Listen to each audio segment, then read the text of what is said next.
నిజామాబాద్ జిల్లా బాల్కొండ మండల కేంద్రంలో ఆయిల్ ఫామ్ పంట సాగుపై సమావేశం నిర్వహించారు.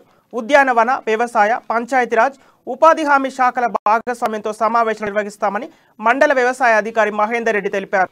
ఆయిల్ ఫామ్ పంట సాగుతో రైతులకు మంచి ఆదాయం లభిస్తుందని అన్నారు. ప్రభుత్వం పెద్ద ఎత్తున ఆయిల్ ఫామ్ పంట సాగుకు రాయితీ కల్పిస్తుందని, ఈ అవకాశాన్ని రైతులు సద్వినియోగం చేసుకోవాలని కోరారు. ఈ కార్యక్రమంలో తహసీల్దార్ వినోద్, మండల రైతు బంధు సమితి coordinator Rajeshwar, society chairman Nagulapalli Suraj, అధికారులు, ప్రజా ప్రతినిధులు పాల్గొన్నారు. మన దగ్గరనే ఈ యొక్క పంటను పండిస్తున్నాం, వేరే దేశాల నుంచి దిగుమతి చేసుకుంటున్నాం ఆయిల్.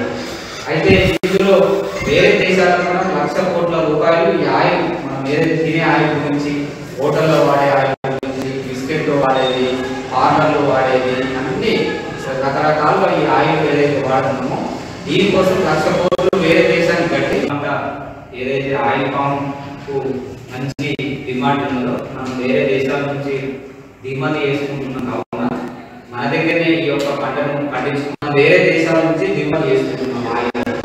అయితే ఇందులో వేరే దేశాలకు మనం 1,00,000 కోట్ల రూపాయలు